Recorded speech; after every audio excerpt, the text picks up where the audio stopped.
na segunda carta do apóstolo Paulo ao jovem Timóteo, no capítulo 2, no versículo 15, que diz assim: procura apresentar-te a Deus, aprovado, como obreiro de que não tem com quem se envergonhar e que maneja bem a palavra da verdade.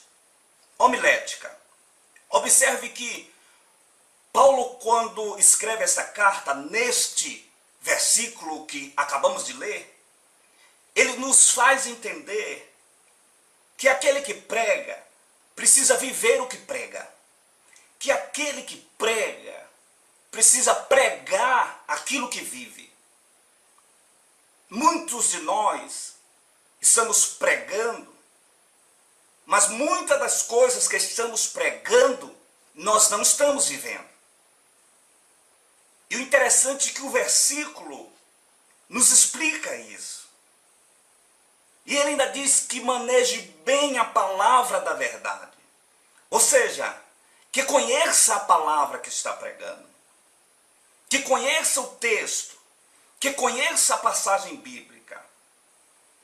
Mais interessante do que se pregar a palavra é conhecer a palavra. Você não pode falar de alguém que você não conhece. Você não pode discutir ou debater um assunto ao qual você não tem domínio ou conhecimento da sua totalidade, ou de parte do assunto. E ele faz-se entender que é necessário que se conheça aquilo que se vai pregar e que se viva aquilo que se prega e que se procure pregar aquilo que se vive, ou que se vive. Nós estamos falando de homilética. O bom pregador, ele deve gastar minutos ou horas em oração, buscando a comunhão com Deus, a inspiração do Espírito, para se pregar a palavra. Porque a oração, ela vai juntar, unir o útil ao agradável. O conhecimento que você está buscando através da leitura e a unção de Deus que vai vir para a sua vida através dos momentos de oração. Então o pregador ele precisa viver uma vida de oração. Pregar o que vive, viver o que prega, conhecer as Escrituras e buscar a presença de Deus em oração. O interessante é que quando nós falamos sobre homilética, nós entendemos que aquele que prega, aquele que busca a retórica, aquele que busca a arte de pregar a palavra de Deus, ele precisa gastar tempo se alimentando, mastigando, comendo esta palavra. Tudo bem, é uma linguagem alegórica que eu estou usando. Mas quando o pregador dedica tempo à meditação, ao estudo da palavra, ele sobe na tribuna com convicção daquilo que ele vai falar. Nós temos visto e ouvido muitos pregadores que dá-se a entender que, na verdade, estão despreparados. Lê-se um versículo, no decorrer, no desenrolar da mensagem, não se fala sobre aquele texto que se leu. O interessante é que a sua mensagem se torna um verdadeiro festival de salada de frutas. Começa falando sobre um assunto, no meio da mensagem já está num assunto totalmente diferente, e no final ele descamba, ou seja, discorre de algo totalmente diferente daquilo que ele propôs para os ouvintes. Uma mensagem, ela precisa ter primeiro um texto, depois ele precisa ter uma introdução. Você pode colocar um tema baseado naquilo que você vai falar. A introdução vai servir para preparar o povo para aquilo que vai ser ministrado.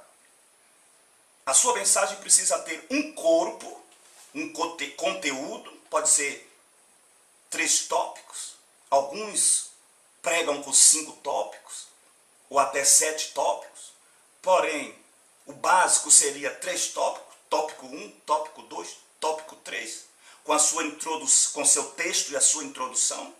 Os tópicos são o corpo da mensagem, e é necessário que a sua mensagem ela termine, ela tenha conclusão.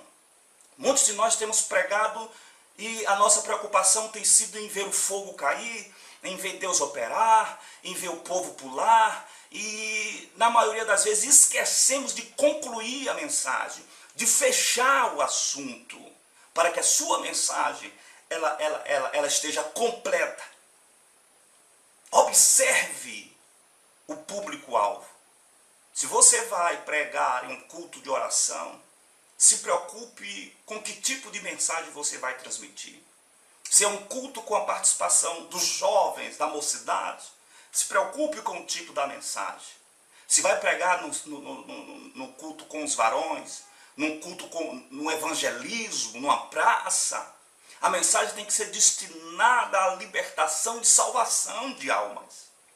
Assim também para se cantar hinos da harpa. Existem hinos da harpa que foram preparados para culto de oração.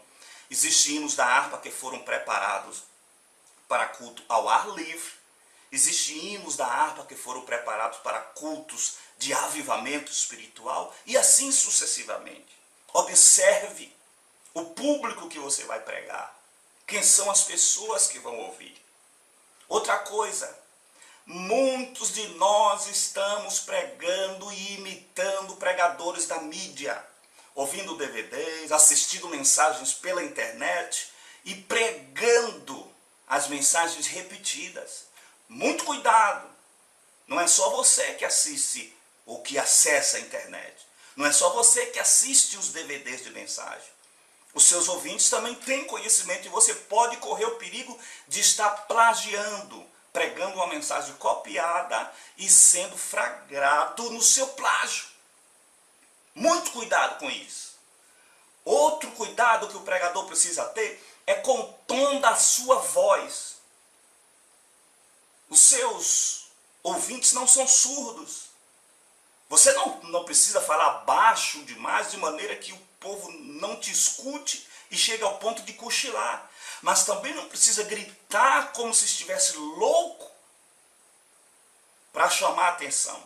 Porque o que vai chamar a atenção dos seus ouvintes não é o seu grito. É o conteúdo da sua mensagem e a unção de Deus na sua vida. Porque a unção vai fazer a diferença. A presença de Deus vai fazer a diferença na sua vida. Cuidado com chavões, com bordões, com piadas exageradas. Cuidado para não ultrapassar o horário da sua mensagem. Prepare a sua mensagem, se dedique. Porque nos primeiros 5 ou 10 minutos da introdução da sua mensagem, o seu povo já sabe se você tem conteúdo para passar ou se você não tem. O seu povo já sabe se você se preparou ou não se preparou. E a sua mensagem precisa tocar o coração daqueles que ouvem.